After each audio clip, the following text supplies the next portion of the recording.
کے پیارے دیوانوں، اللہ رب العزت قرآن مجید میں ارشاد فرماتا ہے خلقنا الانسان فی کبد، کہ ہم نے انسان کو تکلیف میں رہتا ہوا پیدا کیا. یعنی ہم نے انسان کو پیدا تو کر دیا مگر اب وہ تکلیف اور مشکلات میں ہمیشہ رہے گا. تو اب یہاں پر مفسرین کرام نے اس آیت کے جو معانی اور مفہوم اور جو میننگ کی حضرات نے بیان کیے ہیں،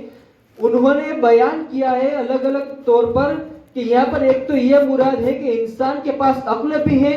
جسم بھی ہے اور نفسانی خواہشات بھی ہے. یہ تینوں چیزیں ہیں. اس کے مقابل میں فرشتوں کے پاس جسم نہیں ہے، نہ خواہشات ہے، بلکہ ان کے پاس صرف عقل ہے. اور اسی کے مقابل میں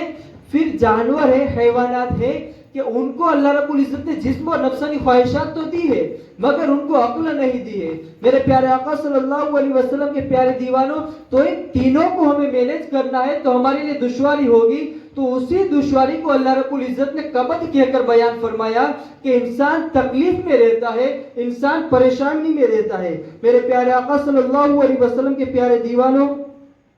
اللہ رب العزت نے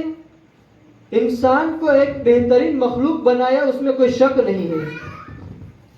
اور جب اب انسان کے جب عقل کی بات آتی ہے تو ہمیں عقل ملی کہاں سے اور عقل کے ساتھ ساتھ ہمیں کیا کرنا ہے. جب انسان کو عقل ملتی ہے تو اس کے ساتھ کیا چیز ہونی چاہیے. تو اس کے متعلق ابن جوزی نم الہوا میں ایک واقعہ ذکر کرتے ہیں کہ اللہ رب العزت نے حضرت جبریل علیہ السلام کو حضرت آدم علیہ السلام کی جانب جب ان کو اس دنیا میں بھیجا گیا، حضرت آدم علیہ السلام کو، تو اس وقت حضرت جبریل علیہ السلام کو اللہ رب العزت نے حکم دیا کہ تم عقل اور دین کو اور حسن اخلاق کو، اچھی عادات کو، ان تین چیزوں کو تم حضرت آدم علیہ السلام کی بارگاہ میں لے کر جاؤ. اور ان میں سے ان تین چیزوں میں سے دین کو اور حسن اخلاق کو یہ حکم دیا کہ جہاں پر عقل رہے وہاں پر تم دونوں کو رہنا ہے. تو جب حضرت آدم علیہ اور حضرت اللہ رب العزت نے حضرت جبریل علیہ السلام سے کہا تھا کہ تمہیں ان تینوں میں سے کسی ایک کو چننا ہے، تینوں کو تمہیں نہیں لینا ہے. تم جو کہو گے وہ ایک چیز تمہارے پاس رہے گی، باقی دو چیز تمہارے پاس نہیں رہے گی. تو جب حضرت جبریل علیہ السلام یہ پیغام حضرت آدم علیہ السلام کے پاس لے کر پہنچے تو حضرت جبریل علیہ السلام نے حضرت آدم علیہ السلام سے کہا کہ تمہیں اللہ رب العزت نے یہ حکم دیا ہے کہ تمہیں تین چیزوں میں سے کوئی کسی ایک چیز کو پسند کرنا ہے. یا تو آپ عقل پسند کریں گے، عقل کو لیں گے، یا تو دین کو لیں گے، یا تو حسن اخلاق کو لیں گے. تو حضرت آدم علیہ السلام نے اپنی عقل جو اللہ رب العزت کے وہ شاہکار تھے اس کا ثبوت دیتے ہوئے انہوں نے عقل کو پسند کیا اور دین اور حسن اخلاق کو کہا کہ تمہارا مجھے حکم نہیں دیا گیا ہے، تم میرے پاس سے چلے جاؤ. تو وہ جا نہیں رہے تھے تو انہوں نے کہا کہ خدا نے یہ حکم دیا ہے کہ تم دونوں میرے پاس نہیں رہو گے. تو دونوں یعنی کہ دین اور حسن اخلاق یہ دونوں حضرت آدم علیہ السلام سے عرض کرتے ہیں کہ اے حضرت آدم، ہمیں خود رب تبارک و تعالیٰ نے یہ حکم دیا ہے کہ تم دونوں کو وہاں رہنا ہے جہاں پر عقل رہے، لہٰذا تم نے عقل کو چنا ہے تو تمہارے پاس دین بھی رہے گا اور حسن اخلاق بھی رہے گی. تو میرے پیارے آقا صلی اللہ علیہ وسلم کے پیارے دیوانوں، اب اس سے ہمیں یہ پتا چلا کہ ہمارے سب کے والد محترم حضرت آدم علیہ السلام ہیں، وہیں سے ہماری نسلیں چلی ہے. تو گویا کہ حضرت آدم علیہ السلام کا عقل کو چننا، عقل کو پسند کرنا اور عقل کے ساتھ ساتھ دین کا رہنا اور حسن اخلاق کا رہنا، تو اس سے پتا چلتا ہے کہ عقل یہ اسی وقت مکمل ہو سکتی ہے جب ہمارے پاس دین بھی ہو اور حسن اخلاق بھی ہو. جب تک یہ دونوں یا تو ان دونوں میں سے کوئی ایک چیز ہمارے پاس نہیں ہوگی تب تک ہماری عقل کامل نہیں ہو سکتی. تو اب آپ اس بات سے یہ اندازہ لگائیں کہ جو لوگ عقل کا دعویٰ تو کرتے ہیں کہ ہمارے پاس عقل ہے، کہ آج ہم بہت ترقی یافتہ ہیں، مگر آپ ان کے اخلاق دیکھیں اور ان کا دین دیکھیں. بعض کے پاس دین تو ملے گا مگر ان کے پاس اخلاق نہیں ملیں گے. تو ان کو اور ہم سب کو یہ بات تسلیم کرنی پڑے گی، ہمیں ماننی پڑے گی کہ ہمارے پاس عقل اسی وقت رہ سکتی ہے جب ہمارے پاس حسن اخلاق بھی ہو اور ہمارے پاس دین بھی ہو. اور آج ہمارے پاس دین اسلام اہل سنت و جماعت ہونا ضروری ہے. تو میرے پیارے آقا صلی اللہ علیہ وسلم کے پیارے دیوانوں، اب میں یہاں سے اپنی تقریر کو اسی انداز میں کچھ الگ پوائنٹ پر لے جاؤں تو میں یہ کہوں گا کہ جب اللہ رب العزت نے عقل کے ساتھ ساتھ ہمیں دین بھی دیا اور اس وقت ہمیں دین اسلام دیا اور حسن اخلاق بھی دیا، تو اب یہاں پر تو ہمارے وجود ختم نہیں ہو جاتا، ہماری عقل کے ساتھ ساتھ ہماری نفسانی خواہشات تو بھی ہے، ہماری نفسانی لذتیں تو بھی ہے، ہمیں ہمارے جسم میں اللہ رب العزت ہی نے تو لذتیں پیدا کی ہے، تو اب اس کا بھی تو کوئی ذریعہ ہونا چاہیے کہ ہم ہماری لذتیں ہماری خواہشات کو پورا کر سکیں۔ میرے پیارے آقا صلی اللہ علیہ وسلم کے پیارے دیوانوں، تو یہاں پر یہ چیز آپ یاد رکھیں کہ انسان کو مس گائیڈ کرنے والی دو چیزیں ہیں، یعنی کہ انسان کو راہ سے بھٹکانے والی دو چیزیں ہیں، ان میں سے ایک ہے شیطان، جس کے متعلق اللہ رب العزت نے خود قرآن مجید میں بالکل واضح طور پر بیان فرمایا ہے کہ ان الشیطان للانسان عدو مبین، کہ شیطان انسان کا کھلا دشمن ہے، کہ ہر جگہ وہ تمہارے پیچھے رہے گا، تمہاری کامیابی تمہاری نیک اعمال کی طرف بڑھتے ہوئے قدم کو روکنے کی بھرپور کوشش کرے گا۔ اور اسی کے ساتھ ساتھ شیطان کے ساتھ ساتھ ہمارا نفس بھی ہے جو کہ ہمارا دشمن ہے، اور ہمارا نفس جو ہمارا دشمن ہے وہ شیطان سے بہت زیادہ خطرناک ہے۔ جیسے کہ مسلمان کے دشمن کافر کفار تو ہے ہی، مگر کچھ منافق بھی ہیں جو ہمارے دشمن ہیں، تو ہمیں جتنا کفار سے نقصان نہیں ہوتا ہے اس سے زیادہ ہمیں نقصان منافقین سے ہوتا ہے۔ تو یہی حال ہمارے نفس اور شیطان کا ہے کہ شیطان سے جتنا ہمیں نقصان نہیں ہوتا ہے اتنا نقصان ہمیں ہمارے نفس سے ہوتا ہے جو کہ ہمارا دشمن بنا ہوا ہے۔ مگر یاد رکھیں نفس کی دو قسمیں ہیں، نفس دو طرح کے، نفس لوامہ یعنی کہ ملامت کرنے والا نفس، اور ایک وہ نفس جو ہمیں بھلائی کی جانب لے جاتا ہے۔ تو جو نفس لوامہ ہے یہ ایک لوامہ یعنی ملامت کرنے والا، یعنی کہ جو نفس ہمیں جب ہم برائی کی چیز کوئی کرتے ہیں تو ہمیں اس سے روکتا ہے، ہمارے اندر ملامت کرتا ہے، اور ایک وہ نفس جو ہمیں بری خواہشات کی طرف ابھارتا ہے۔ تو جو نفس ہمیں برائی کی جانب ابھارتا ہے وہی نفس ہمارا دشمن ہے، ورنہ بہت سارے انسان ہیں جن کے پاس نفس تو ہے مگر ان کے پاس ایسا نفس ہے جو نفس لوامہ کہا جاتا ہے، جن کو ان کا نفس جب وہ کوئی گناہ کرتے ہیں تو ان کا نفس ہی خود ان کو ٹوکتا ہے۔ میرے پیارے آقا صلی اللہ علیہ وسلم کے پیارے دیوانوں، اور ہمارے نفس کے متعلق صوفیہ کرام فرماتے ہیں کہ وہ سب سے زیادہ مس گائیڈ یعنی راہ سے بھٹکانے والا نفس ہے۔ اور صحابہ کرام، آج کی بات اور صوفیہ کرام کی صرف بات نہیں ہے بلکہ صحابہ کرام بھی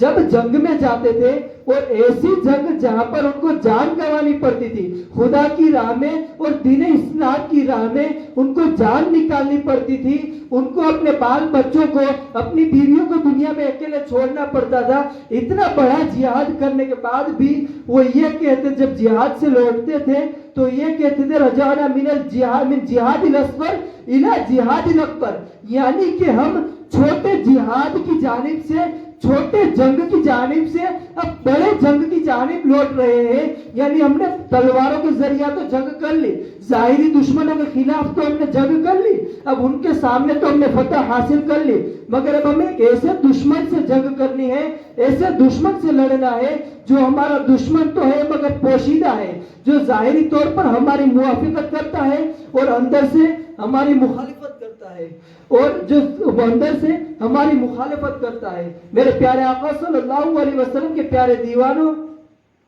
مگر جب میں واپس اسی پوائنٹ پر آؤں کہ جب ہمیں اللہ رب العزت نے عقل بھی دی ہے، دین بھی دیا ہے اور فطرت بھی دی ہے، اور ساتھ ہی ساتھ نفسانی خواہشات بھی دی ہے، تو اللہ رب العزت نے ہمیں اس کا کون سا راستہ بتایا ہے کہ ہم اس راستے کو اختیار کریں گے تو یہ تین چاروں چیزیں جو ہے ہم تو آسانی سے کر لیں گے۔ اس سے پہلے ایک مرتبہ حضور نبی اکرم صلی اللہ علیہ وسلم پر درود پاک کا نذرانہ پیش کریں۔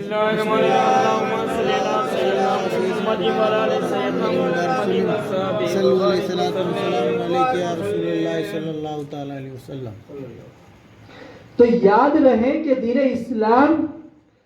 یہ دین فطرت ہے، یہ دین اسلام یہ رہبانیت کا مذہب نہیں ہے۔ اسلام یہ نہیں کہتا کہ تم گھر بار اور بستی کو چھوڑ کر جنگلات میں چلے جاؤ، بلکہ دین اسلام تو ایک ایسا دین ہے جو ہمیں یہ کہتا ہے کہ تم معاشرے میں رہو اور لوگوں کے ساتھ رہو، مسلمانوں کے ساتھ رہو اور ان کے ساتھ رہ کر تمدن تہذیب یعنی وہ تمدن تہذیب اور ہماری سنسکرتی کو اپناؤ، ان کے ساتھ رہو اور ان پر عمل کرتے رہو، جو جائز رواج ہیں ان کو فالو کرتے رہو، اور اسی کے ساتھ تم اپنے معاشرے میں رہو۔ اور اس کے ساتھ ساتھ اللہ رب العزت ارشاد فرماتا ہے کہ والذین لفروجہم حافظون، کہ جو لوگ اپنی شرمگاہوں کی حفاظت کرتے ہیں، الا علی ازواجہم، مگر یہ کہ اپنی زوجہ اپنی بیویوں کے ذریعہ، او ما ملکت ایمانہم، یہ اپنی باندیوں کے ذریعہ اپنی خواہشات کو پورا کرتے ہیں، اپنی نفسانی خواہشات کو پورا کرتے ہیں، فإنہم غیر ملومین، تو اللہ رب العزت ان کے متعلق قرآن مجید ہی میں ارشاد فرماتا ہے کہ ان پر کوئی ملامت نہیں۔ اگر بندہ اپنی بستی میں رہتا ہوا، لوگوں کے ساتھ رہتا ہوا، ان تمام چیزوں کا تقاضا پورا کرتے ہوئے اگر وہ اپنی بیویوں سے اپنی خواہشات پوری کرتے ہیں، اپنی باندیوں سے اپنی خواہشات پوری کرتے ہیں، تو ان پر کوئی ملامت نہیں ہے، ان پر کوئی گناہ نہیں ہے، ان سے کوئی پوچھ پرچھ نہیں کی جائے گی۔ میرے پیارے آقا صلی اللہ علیہ وسلم کے پیارے دیوانوں، اسلام نے عقل کے ساتھ ساتھ، دین کے ساتھ ساتھ، حسن اخلاق کے ساتھ ساتھ ہماری لذتوں کا بھی، ہماری نفسانی خواہشاتوں کا بھی خیال رکھا ہے، اس کا بھی لحاظ کیا ہے۔ ہمیں ایسے ہی آوارہ اور ایسے ہی فالتو نہیں چھوڑ دیا گیا۔ میرے پیارے آقا صلی اللہ علیہ وسلم کے پیارے دیوانوں، آپ اس بات سے اچھی تھی، اس آیہ مبارکہ کا جو میں نے مفہوم بیان کیا، اس کا جو میں نے ترجمہ کیا، اس بات سے آپ بالکل سمجھ گئے ہوں گے کہ میں آپ کو جس چیز کی جانب میں توجہ دلانا چاہتا ہوں وہ یہ ہے کہ آج جو ہمارے معاشرے میں فحاشی، عریانی اور یہ زنا جیسی بری چیزیں پھیل رہی ہیں، یہ بری عادتیں جو ہمارے معاشرے میں پھیل رہی ہے، ہمارے ملک میں اور اس دنیا میں پھیل رہی ہے، اسے روکا جائے۔ اور اس کو روکنے کا ایک ہی ذریعہ ہے کہ ہم ہماری اولاد کی دین اسلام کے ماننے والے اپنے تابع داروں کی جلد سے جب ان کے موافق ہو، جب ان کے لیے مناسب ہو تو ان کا رشتہ طے کر دیا جائے، ان کا نکاح کر دیا جائے۔ مگر جب کسی دین اسلام کے عمل کی بات آتی ہے، جب کسی مسلمان کو اپنے یہ بات آئے کہ ہمیں اسلام پر عمل کرنا ہے، اسلام کے قوانین پر عمل کرنا ہے، تب اس کے سامنے بہت سارے عذر ہو جاتے ہیں، بہت ساری تکلیفیں پیش ہو جاتی ہیں، بہت ساری چیزیں ایسی ہو جاتی ہیں کہ جیسے کہ تکلیفوں کا سمندر اسی کے پاس منڈلا رہا ہے۔ میرے پیارے آقا صلی اللہ علیہ وسلم کے پیارے دیوانوں، تو آج جو ہمارے پاس بہت بڑا بہانہ ہے وہ ایک یہ ہے کہ ہمارے پاس آج ہم یہ اس لائق نہیں کہ ہمارے بچے کی ہم شادی کرا سکے، ہمارے بچے کا آج ہم نکاح کرا سکے۔ میرے پیارے آقا صلی اللہ علیہ وسلم کے پیارے دیوانوں، اس کے متعلق میں آپ کو کچھ احادیث مبارکہ سناؤں جس سے پتہ چلے گا اور واضح ہوگا کہ یہ نکاح ایک ایسی چیز ہے کہ جس کے ذریعہ اللہ رب العزت ہمارے رزق میں وسعت عطا فرماتا ہے۔ میں آپ کو ایک ایسے نبی کی، ایک ایسے رہبر کی احادیث سنانے جا رہا ہوں جس کا کلمہ آپ بھی پڑھتے ہیں، میں بھی پڑھتا ہوں، جس کو غلامی میں نے بھی قبول کی ہے اور آپ نے بھی قبول کی ہے، جس کا شافع محشر ہونا آپ نے بھی مانا ہے اور میں نے بھی مانا ہے۔ تو آئیے میں ایسے نبی کی اور ایک ایسے رہبر کی میں آپ کو احادیث مبارکہ سناؤں کہ حضور نبی اکرم صلی اللہ علیہ وسلم ارشاد فرماتے ہیں، التمسوا الرزق فی النکاح، کہ تم اپنے رزق کو، اپنی روزی کو نکاح میں تلاش کرو، یعنی کہ نکاح کرو، اللہ رب العزت تمہارے رزق میں برکت عطا فرمائے گا۔ اور ایک جگہ پر ارشاد فرماتا ہے التمسوا الغنی فی النکاح، کہ آج لوگ امیر بننا چاہتے ہیں، تو میں کہتا ہوں کہ حضور سرور کائنات صلی اللہ علیہ وسلم نے ارشاد فرمایا کہ اگر تم امیر بننا چاہتے ہو تو تمہاری اس امیری کو تم نکاح میں تلاش کرو، تم نکاح میں ڈھونڈو، یعنی تم نکاح کرو، تم امیر ہو جاؤ گے۔ اور ایک جگہ پر اللہ رب العزت کے محبوب ارشاد فرماتے ہیں تم اللہ کا فضل، اللہ کی کرم نوازی نکاح کے ذریعہ تلاش کرو، یعنی تم نکاح کرو، تم پر اللہ کا فضل بھی ہوگا، اللہ تم پر کرم نواز بھی ہوگا۔ میرے پیارے آقا صلی اللہ علیہ وسلم کے پیارے دیوانوں، حضرت عمر کی عقل اور بصیرت پر میں قربان جاؤں، کہ جنہوں نے نکاح کے متعلق ایک ایسی بہترین بات کہی ہے، نکاح جس میں اور عقل اور نکاح دونوں کا شمول ہو جاتا ہے، کہ حضرت عمر رضی اللہ تعالیٰ نے ارشاد فرماتے ہیں کہ میں اس شخص کو عقل مند ہی نہیں سمجھتا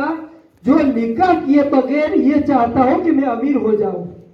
میرے پیارے آقا صلی اللہ علیہ وسلم کی پیارے دیوانوں، یہ حضرت عمر نے کوئی چھوٹی بات نہیں کہی۔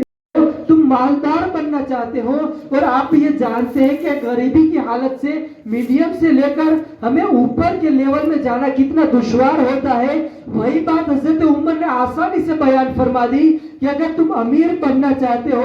تو تمہارے لیے عقل مند یہ ہے کہ تم نکاح کر لو، تم نکاح کے ذریعے امیر ہو جاؤ۔ یہ اس لیے کہ آپ خود دیکھیں کہ نکاح سے پہلے اور نکاح کے بعد کتنی ایسی برائیاں ہوتی ہیں جو نکاح سے پہلے تو ہوتی ہے مگر نکاح کے بعد وہ نیست و نابود ہو جاتی ہے۔ کتنے ایسے افراد آپ کو ملیں گے جو نکاح سے پہلے نماز نہیں پڑھتے تھے، جو شادی سے پہلے نماز نہیں پڑھتے تھے مگر شادی کے بعد نماز پڑھتے ہیں، جو نکاح سے پہلے داڑھی نہیں رکھتے تھے مگر اس کے بعد رکھنا شروع کر دیتے ہیں۔ ان کے خاندان والے بھی اس بات کا آپ کو خیال کرتے ہوئے، اس بات پر اعمال کرتے ہوئے نظر آئیں گے۔ اور بھی بہت ساری چیزیں ہیں جس پر اللہ رب العزت نکاح کے ذریعہ بندوں پر خاص خصوصی فضل فرماتا ہے، اور امام اہل سنت مجدد دین و ملت نے تو حد ہی کر دی، فرمایا کہ جب کوئی نئی دلہن تمہارے گھر میں تشریف لائے تو جب وہ اپنے گھر میں تشریف لائے تو گھر میں آنے سے پہلے تم اس کے قدم کو دھو، اس کے قدم کو دھونے کے بعد اس کے دھوئے ہوئے اس کے مغسول پانی سے تم اس مغسول پانی کو گھر کے کونوں میں، گھر کے اطراف میں ڈال دو، جس سے اللہ رب العزت برکتوں کا نزول فرمائے گا۔ برکت کا نہیں، برکتوں کا۔ اللہ رب العزت اگر تم یہ عمل کرو گے تو تمہارے گھر میں ہزاروں، لاکھوں اور سینکڑوں برکتیں نازل فرمائے گا۔ میرے پیارے آقا صلی اللہ علیہ وسلم کے پیارے دیوانوں، یہ تمام فرامین تو ہمارے سامنے موجود ہیں، بلکہ اللہ رب العزت نے اپنے اوپر ذمہ اٹھائے رکھا ہے، جس کا حضور نبی اکرم صلی اللہ علیہ وسلم تذکرہ کرتے ہوئے بیان فرماتے ہیں کہ ثلاثۃ، تین چیزیں ایسی ہیں، حق علی اللہ عونہم، کہ اللہ رب العزت نے اپنے بندے پر اس بات کا، اپنے بندے کا اس بات کا حق اٹھا رکھا ہے، اس بات کا ذمہ اٹھا رکھا ہے کہ اگر وہ نکاح کرے گا تو اس کا رزق اور اس کو غریبی سے دور کرنا یہ میری ذمہ داری ہے۔ حضور نبی اکرم صلی اللہ علیہ وسلم کی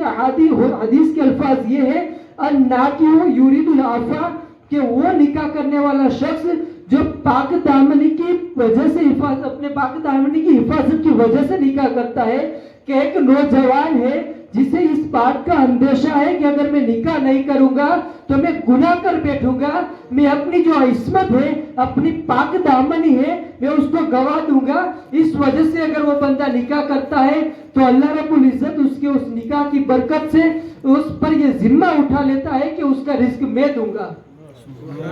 تو میرے پیارے آقا صلی اللہ علیہ وسلم کے پیارے دیوانوں، ان تمام احادیث کو تو آپ نے سنا کہ نکاح میں برکت ہے، نکاح کے ذریعے ہمیں رزق ملتا ہے۔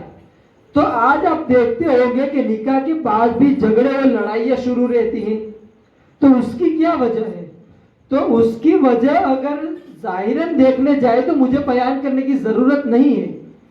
کیونکہ آج آپ بخوبی جانتے ہیں کہ آج ہمارے معاشرے میں نکاح کے جو رسم و رواج پیدا ہو چکے ہیں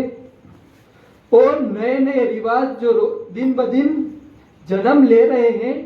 اس میں گناہوں کی کوئی بھی کسر باقی نہیں رہتی ہے۔ آپ جو بھی رواج اٹھا کر دیکھیں اس میں گناہ نظر آتا ہے اور سنت سے دوری نظر آتی ہے۔ جب اللہ رب العزت نے خود قرآن مجید میں ارشاد فرما دیا ہے کہ خلقنا الانسان فی احسن تقویم، کہ ہم نے انسان کو، ہر ایک مرد اور ہر ایک عورت کو بہتر سے بہترین صورت پر پیدا فرمایا، تو اب اس انسان کو، اس مرد کو اور اس عورت کو میک اپ کرنے کی کیا ضرورت ہے؟ اپنے لیے بال سنوارنے کی، مرد کے لیے بالوں میں کلر کرنے کی کیا ضرورت ہے؟ بالوں میں اور اپنے ہاتھ بالوں میں تو مہندی لگا سکتے ہیں، اپنے ہاتھوں کو مہندی کے ذریعہ رگڑنے کی کیا ضرورت ہے؟ میرے پیارے آقا صلی اللہ علیہ وسلم کے پیارے دیواروں، جب آپ اللہ رب العزت کے جو خالق ہے،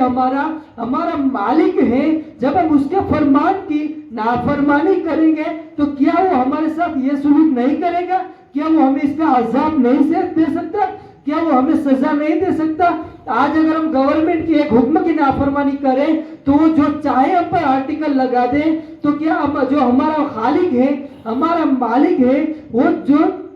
اگر ہم اس کی نافرمانی کریں، اس کے فرامین کی نافرمانی کریں، تو وہ کیا ہمارے ساتھ یہ عمل نہیں کر سکتا؟ کیا وہ ہمیں اس بات کی سزا نہیں دے سکتا؟ میرے پیارے آقا صلی اللہ علیہ وسلم کے پیارے دیوانوں، میں آپ کو ایک آخری بات بیان کر کے اپنی تقریر کو ختم کروں کہ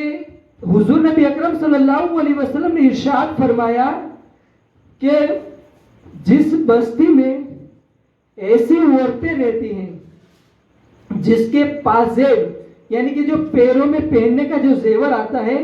اس میں کچھ خنجر بجتے، کچھ آواز آتی ہے،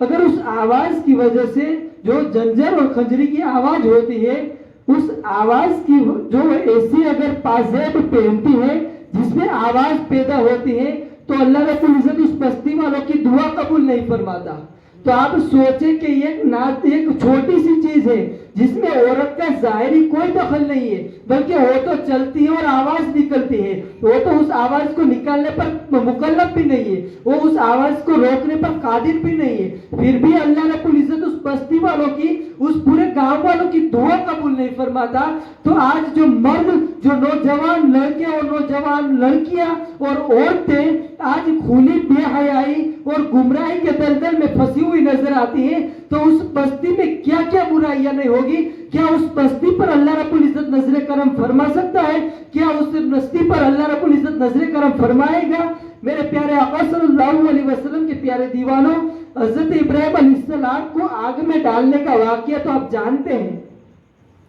جب حضرت ابراہیم علیہ السلام کو آگ میں ڈالا جا رہا تھا تو جو گلور نما جو بنایا گیا تھا،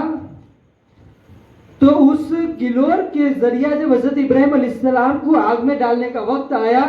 تو انہوں نے اسے کھینچا تو صحیح، مگر اس کو جب کھینچا تو وہ چھوڑ رہے تھے تو وہاں سے آگے نہیں بڑھ رہا تھا، وہ اسی حالت پر برقرار رہتا تھا۔ تو اب وہ لوگ سوچنے لگے کہ کیا بات ہے کہ ہم نے سالوں سے محنت کر کے آگ جلائی اور اب یہ جو گلور بھی ہم نے بنایا اب یہ جانے کے لیے تیار ہی نہیں۔ تو اب جو اس وقت کے جو کچھ پڑھے لکھے، اس قوم کے پڑھے لکھے تھے جو حضرت ابراہیم علیہ السلام کے مخالف میں تھے، تو وہ لوگ آئے اور انہوں نے کہا کہ کیا بات ہے کہ حضرت ابراہیم علیہ السلام کا یہ گلور آگے نہیں بڑھ رہا؟ تو لوگوں نے کہا کہ ہم نے اس کو کھینچا، ہر طرح سے کوشش کی، مگر یہ آگے ہی نہیں بڑھ رہا ہے، یہ آگے کی جانب روانہ ہی نہیں ہو رہا ہے۔ تو اس وہاں کے پڑھے لکھے لوگوں نے کہا، جو اس قوم کے عالم تھے، کہ کام کرو، یہاں پر ایک ایسی عورتوں کو لاؤ، نوجوان عورتوں کو اور لڑکیوں کو لاؤ جن کے سر پر پردہ نہ ہو، تو وہ گلور جو ہے وہ اپنے آپ چلا جائے گا۔ تو وہ لوگ حیران ہو گئے کہ اس میں کون سی بات ہے، ہم اتنی محنت کرنے کے باوجود بھی وہ نہیں چاہ رہے عورتوں کے، اور وہ حالانکہ وہ تو کمزور ہوتی ہے، تو اس کے آنے سے چلا جائے گا۔ تو اس عالم نے، اس پادری نے کہا کہ تم بلاؤ تو صحیح، وہ چلا جائے گا۔ تو اب ان لوگوں نے اس بات کے، اس پادری کا خیال کرتے ہوئے کہا، اس کو بلا، عورتوں کو بلایا،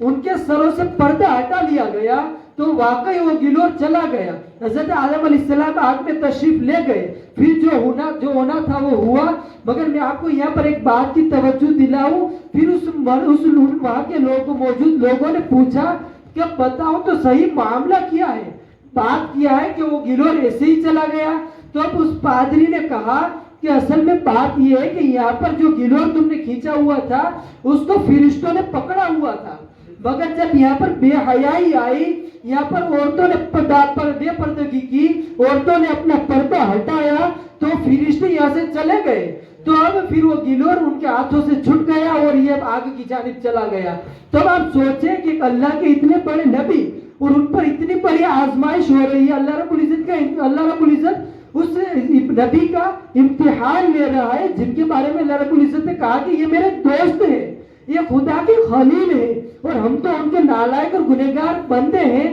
پھر بھی ہماری یہ حالت ہے کہ ہم بے پردگی میں بہت آگے نکل چکے ہیں, چاہے مرد ہو یا عورت ہو, اور بے حیائی میں ہم بہت آگے نکل چکے ہیں. تو اب آپ سوچیں کہ کیا اللہ رب العزت ہم پر رحمت کے فرشتے نازل کرتا ہوگا, کیا اللہ رب العزت ہم پر رحم فرمائے گا؟ تو اب ہمیں ضرورت اس بات کی ہے کہ جہاں تک ممکن ہو سکے ہم کم سے کم ہماری خاندان کی عورتوں کو, ہماری گھر کی عورتوں کو تو اس بات سے ہم آگاہ کر سکتے ہیں, کم سے کم ان کو اس بات کا حکم تو دے سکتے ہیں کہ تم پردہ کرو, تم اجنبی مردوں سے نہ ملو, تم, اور اگر واقعی اس بات کی ضرورت ہے تو خرچے کی جانب توجہ نہ دی جائے, بلکہ جو ہم نے اسلام نے ہماری نفسانی خواہشات کو مکمل کرنے کا جو طریقہ بیان کیا ہے اس طریقے پر عمل کر لیا جائے, اور جلد سے جلد اس برائی کو ختم کرنے کی کوشش کی جائے. اللہ رب العزت کی بارگاہ میں دعا ہے کہ میرے اس پیغام کو مسلمانوں تک پہنچانے کی توفیق عطا فرمائے, اور بالخصوص ہم تمام حاضرین کو اس پر عمل کرنے کی توفیق عطا فرمائے. السلام علیکم ورحمۃ اللہ وبرکاتہ.